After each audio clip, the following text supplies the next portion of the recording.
Olá, crianças, tudo bem com vocês? Vamos hoje para a nossa quinta aula de língua portuguesa, o livro 4 e a unidade 8, capítulo 1, para estar bem informado, páginas 35 a 41. Os itens abordados na nossa aula serão noticiário, linguagem formal e informal e a formalidade na fala. As atividades referentes a esta aula são para entender o texto, páginas 36 a 38, atividade da páginas 39 e 40, mão na massa, páginas 42 a 44 e a nossa ficha de atividades, páginas 21 a 24. O nosso capítulo 1 da unidade 8, ele começa na página 35. E ele chama-se Para Estar Bem Informado. A gente já percebe que aqui a gente vai falar sobre textos que trazem informações sobre alguma coisa, que nos informam algo. E isso a gente vai falar então sobre noticiários de TV e perceber também, vamos perceber que eles auxiliam na construção de opiniões. Nós também vamos falar sobre a questão da formalidade na linguagem. A gente sempre fala sobre a formalidade, principalmente quando é na aula de redação, nós vamos entender essa questão da formalidade, variedade linguística e o neologismo. Bom, nossa conversa vai na página 35, ele fala o seguinte: existem muitas formas de se manter informado. Existem muitas maneiras de você saber o que está acontecendo pelo mundo. Como você e a sua família ficam sabendo dos acontecimentos da região de vocês, onde vocês moram, do mundo? Como é que vocês fazem para saber o que está acontecendo ao redor de vocês, né? Vocês assistem jornal, vocês acessam sites na internet, tem jornal, aquele impresso, a assinatura que vocês recebem ou compram, enfim, como vocês fazem para ficar sabendo do que acontece nas regiões ali próximo a vocês, no mundo inteiro? Antes da internet, os noticiários de TV eles eram a principal fonte de informação de grande parte da população do nosso país. Antes de aparecer a internet, dela ser criada, nós tínhamos os noticiários de TV, o jornal que passa na TV, como a principal ferramenta para a gente saber o que acontecia no mundo inteiro. Atualmente, mesmo com a agilidade proporcionada pelas grandes mídias digitais, os noticiários eles ainda têm uma grande importância na divulgação de notícias e formação de opiniões. Então, mesmo com a criação da internet, com as informações colocadas em sites, né, em blogs, nas redes sociais, ainda assim, os noticiários eles têm uma importância enorme na vida das pessoas. Eles continuam sendo a maior fonte, né, de notícias e também a maior fonte de formação de opiniões. Através daqueles noticiários a gente vai formando a nossa opinião sobre um determinado assunto. Vocês assistem a algum noticiário? Quais os noticiários que vocês conhecem? Página 36, noticiário. Bom, gente, aqui nós temos um QR Code, tá bom? Que vocês devem clicar esse QR Code, né? Como é que faz isso? Vocês vão pegar o celularzinho de vocês, abrir um leitor de QR Code. Quem não tem um leitor pode estar baixando aí no Play Store, pode estar baixando um leitor qualquer de QR Code. Aproxima, tá bom? E aí vocês vão assistir aqui um noticiário que foi exibido em novembro de 2019. Quem não conseguir, pode estar pode estar copiando esse link, tá? E colando no navegador de vocês. Vocês vão ter acesso ao noticiário do mesmo jeito. Bom, depois de assistirem a esse noticiário, né?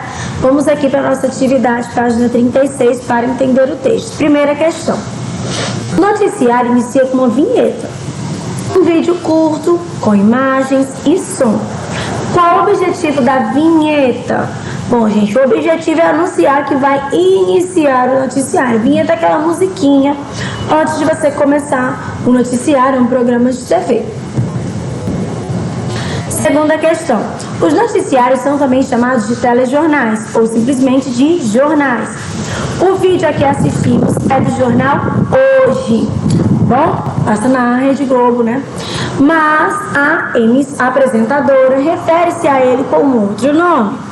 Assista novamente e identifique o outro nome. Como é que ela chama esse jornal hoje? Ela chama de JH, né, gente? Que são as iniciais do jornal hoje. Terceira, numere adequadamente indicando a ordem das partes do jornal. Então, primeiro é exibida a vinheta do jornal. Segundo, a jornalista vai apresentar um resumo da notícia. E por último, é exibida uma reportagem detalhada sobre o assunto apresentado anteriormente. Quarta questão. Qual é o tema da reportagem apresentada pelo telejornal? Bom, o tema da reportagem é o aumento dos casos de dengue no país. Quinta questão. Na quinta questão, preste bem atenção. Durante a reportagem, algumas legendas, que são os textos escritos que aparecem sobre a imagem, são exibidas a fim de trazer informações extras para o telespectador. Vocês irão relacionar a reportagem, a legenda da reportagem com o objetivo dela. Vamos lá. A. Identificar a notícia, o assunto da reportagem. É dengue dispara no país. B. Identificar o que a pessoa está falando, né? Identificar a pessoa que está falando. No caso aqui, Ricardo Said. C. Fornecer mais informações sobre a notícia. Mais de 1,5 milhão de casos suspeitos foram registrados. O D não está aparecendo aqui, deve estar na outra folhinha, não é isso, gente? Fornecer mais informações sobre a pessoa que está falando, coordenador de vigilância das arboviroses do Ministério da Saúde. D, aqui no caso, vocês vão colocar onde tem Belo Horizonte o D, vamos saber lembrar o que é o D. O D é informar a localização da reportagem. Goiânia é o D. Wellington Tristão, B. O Honório Jacometo, B. Gerente do Centro de Zoonoses de Goiânia, E. E supervisor de zoonoses, E. Sexta questão. Considerando que o noticiário é exibido para todo o país e para pessoas de todas as idades, você acha que os jornalistas devem usar uma linguagem formal, mais séria, respeitando as regras da língua, ou usar uma linguagem informal, mais descontraída com gírias? Bom, gente, olha só. O jornal ele é feito com uma linguagem mais formal. Por quê? Porque ali o objetivo principal é passar a mensagem, né? E nesse tipo de gênero nós costumamos utilizar uma linguagem formal. Iria ficar muito descontraído, perderia a seriedade do momento se a pessoa usasse gírias, né? Ia perder aquela questão da seriedade. Sétima questão. Leia agora a transcrição de um trecho da fala da personagem Maju Coutinho. O JH começa com um alerta importantíssimo, principalmente porque o verão está pintando aí na área, falta exatamente um mês para a nova estação, e aí chuva e calor é a combinação perfeita para o surgimento dos criadores do mosquito da dengue. Em meio à linguagem toda formal que é comum, ela utilizou uma expressão bem formal. Qual foi e o que significa? Ela usou tá pintando aí na área, isso significa que algo está começando ou chegando. Oitava questão. Em sua opinião, por que jornalistas usam uma expressão tão informal na apresentação do jornal? Bom, gente, essa informalidade, que é uma estratégia utilizada pela Maju Coutinho, foi para ter essa questão da aproximação dos telespectadores. Parece que você está falando com um amigo seu. Então, você cria essa aproximação. O noticiário, também chamado de telejornal ou simplesmente de jornal, é um programa de televisão geralmente diário, que tem o objetivo de informar sobre as principais notícias do dia. Geralmente ele é apresentado por jornalistas desculpa, gente. Ele é apresentado por jornalistas e exibe reportagens que detalham notícias, expõe entrevistas com especialistas no assunto em questão ou com outras pessoas envolvidas. As vinhetas e as legendas ajudam a organizar o jornal e as informações exibidas. Muito cuidado para não confundir notícia com o telejornal ou noticiário. O telejornal ou noticiário é aquele que passa na TV. Tá bom? A notícia é aquela que veio, a notícia escrita que eu tô falando, tá, gente? Do gênero. É aquela que vai ser escrita e exposta, por exemplo, no jornal escrito, na internet ou até mesmo no telejornal. Então, o noticiário, o telejornal, ele é composto de várias notícias e reportagens.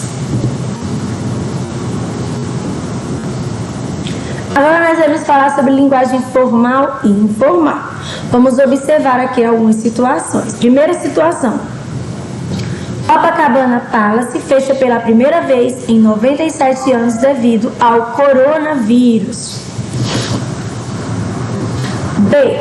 Pô, cara, você viu que o hotel Copacabana Palace fechou depois de 97 anos por causa do coronavírus? C. Você viu que o Copa fechou por causa do corona? Gente, aqui nós temos 3 situações que trazem a mesma notícia, apresentam o mesmo assunto, né?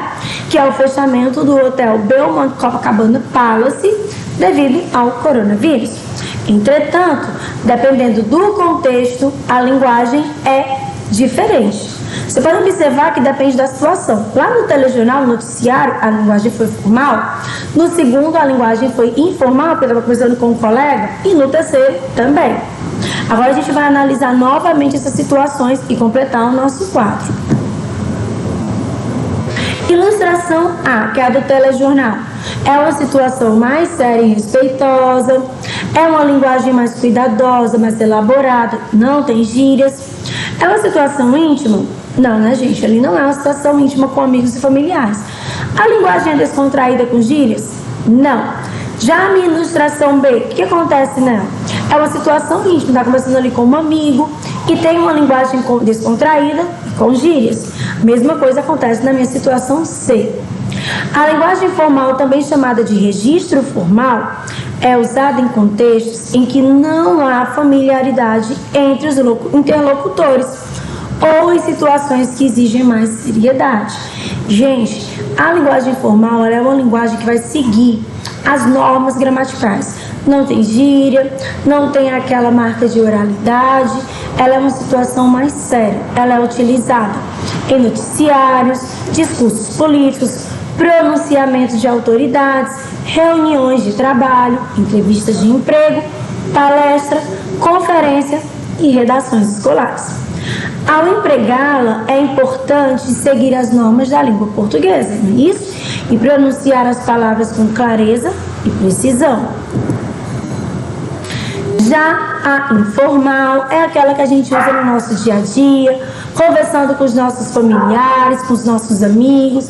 Não tem aquela estrutura elaborada, né? A gente usa mais nas nossas conversas cotidianas, mensagem de celular, maioria das postagens em redes sociais. Ela costuma ser mais descuidada. Você pode trazer gírias, expressões regionais, abreviações, o você vir um V e um C, né? Pode usar uma gíria. Então, enfim, ela não tem aquela estrutura elaborada, não vai seguir as normas da língua portuguesa. Muitas vezes em conversas informais, a gente cria palavras para atender às nossas necessidades comunicativas. Porque a língua, gente, o intuito dela é realizar a comunicação. E às vezes a gente quer criar palavras para que isso aconteça. Por exemplo, maravilhinda, mistura de maravilhosa com linda, né? Gulgada, vou dar uma gulgada. Gulgada é o quê? Para ver se encontro algo, pesquisar no Google. Nossa, minha TV bugou, a mesma coisa de quebrou, deu um problema, falhou alguma coisa, né? Essas palavras, elas são criadas conforme a necessidade de quem está falando. E elas são chamadas de neologismo. Formalidade na fala. Bom, aqui, gente, a gente trouxe aqui alguns trechos, certo? Na mesma linguagem, informal e na formal, para que vocês entendam a diferença. Presta atenção. Informal, e aí? Você acabou a tarefa? Na formal, e então? Você acabou a tarefa? Lembrando, gente, que em redações não usem o aí. Troquem por então, porém, contudo, todavia, embora, quando, mas não utilizem o aí. A gente tá cansado de tanta tarefa. Esse tá é informal, também não vai lá para formalidade nem na redação escolar não, tá bom? Nós estamos cansados de tanta tarefa. E aí, cara, tá a fim de bater um rango? Olá, você gostaria de almoçar? E aí, tia Dita, como você está? Oi, tia Dita, como vai a senhora? Tanto a língua escrita quanto a língua oral, ela pode ser mais ou menos formal, dependendo do contexto. Mas lembrando que em redação escolar, utilizem a língua formal. Nada de tá, tô, está, estou, estava, estamos. A gente, não, utilizem nós, né? Ser, não existe o ser, é você. Mão na massa, página 42, primeira questão. A gente vai analisar a situação e marcar a linguagem adequada. A gente está vendo aqui que é uma entrevista, né? Quer dizer, uma reunião de trabalho. Como seria aqui? O assunto da palestra de hoje é o uso da linguagem em diferentes contextos. Perfeito, linguagem formal. Tamo aqui hoje. Tamo, já está errado, estamos, né? Bem, lembrando que eu digo que está errado dentro do contexto que está inserido, tá bom? Falar, né, com os amigos ali não estará errado. Olha aqui, um jantar em família. Qual seria? Mami, a comida tá show hoje. Tudo bem, entre família pode utilizar a linguagem informal. Item C, reunião aqui também, né? Parece uma palestra. Pessoal, lembre-se de ler o capítulo 5 para a próxima aula. Melhor do que galera, se liga no capítulo 5 para a aula que vem.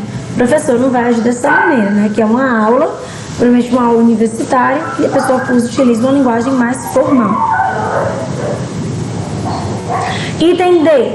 Um médico e um senhor. Quais são suas queixas, senhor? Ninguém vai falar, o que tá pegando, tio? Não, né? Que aqui é uma linguagem mais formal. E o item é: estou segura de que poderei comparecer ao nosso próximo encontro com a pontualidade esperada. Ninguém vai falar isso com a pessoa próxima para um próximo encontro. Você pode usar uma linguagem mais informal. Não se preocupe que não vou me atrasar.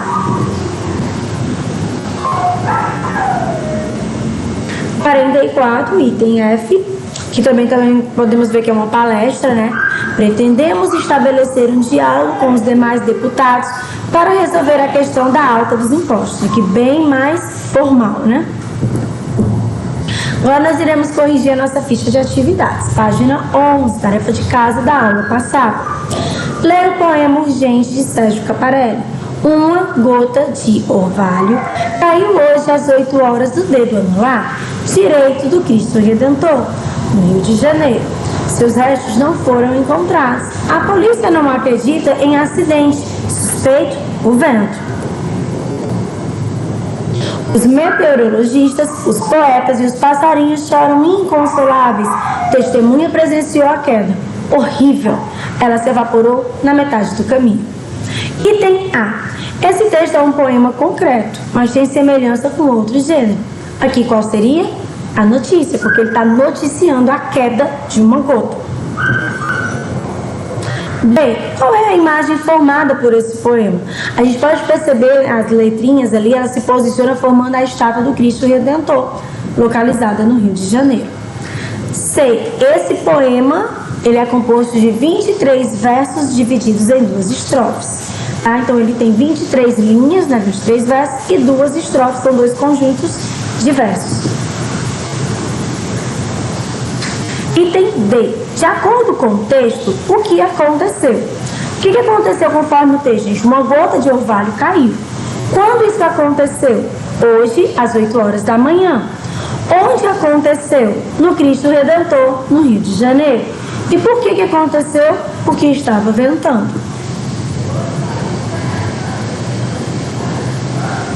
Página 14, segunda questão. Agora é a vez de vocês criarem um poema concreto com base em um monumento ou um ponto turístico que você conhece. Você pode estar pegando aí os pontos turísticos de Fortaleza ou de outras localidades. Hoje eu vou ficando por aqui. Espero que vocês tenham gostado da nossa aula e compreendido todo o nosso conteúdo. Um grande abraço e até a próxima. Tchau, pessoal!